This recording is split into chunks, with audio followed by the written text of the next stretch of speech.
সার্বজনীন পেনশন ব্যবস্থার প্রত্যয় স্কিম প্রত্যাহারের দাবিতে শিক্ষক কর্মকর্তাদের চলমান আন্দোলনে কর্মকর্তাদের মধ্যে সংঘর্ষের ঘটনা ঘটেছে বরিশাল বিশ্ববিদ্যালয়ে। এতে কমপক্ষে ৫ জন আহত হয়েছেন। পরে পুলিশ এসে পরিস্থিতি নিয়ন্ত্রণে আনে। আজ মঙ্গলবার ২ জুলাই সকাল 11:30টার দিকে বিশ্ববিদ্যালয়ের গ্রাউন্ড ফ্লোরে কর্মবিরতিতে থাকা কর্মকর্তাদের দুই পক্ষের মধ্যে সংঘর্ষের ঘটনা ঘটে। আহতরা বর্তমানে চিকিৎসাধীন অবস্থায় রয়েছেন।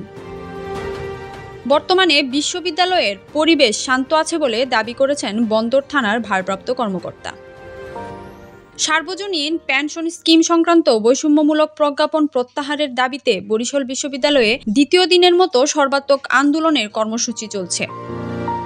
অবস্থান, ধর্মঘট ও কর্মবিরতির কারণে বরিশাল বিশ্ববিদ্যালয়ের সকল বিভাগের ক্লাস ও পরীক্ষা বন্ধ রয়েছে। কর্মসূচির অংশ হিসেবে সকাল 10টা থেকে বিশ্ববিদ্যালয়ের গ্রাউন্ড ফ্লোরে জড়ো হতে থাকেন শিক্ষক কর্মকর্তা ও কর্মচারীরা। ক্যাম্পাস সূত্রে জানা যায়, ক্যাম্পাস সংঘাতের সূত্রপাত হয় সকাল 11টায়।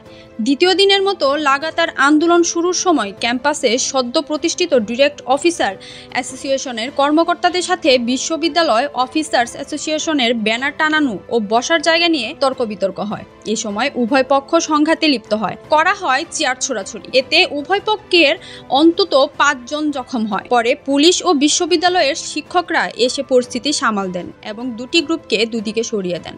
উভয় পক্ষ নিজেদেরকে সঠিক সংগঠন এবং অন্য পক্ষ আগে হামলা করেছে বলে দাবি করছে। ক্যাম্পাসে এখনো থমথমে অবস্থান বিরাজিত।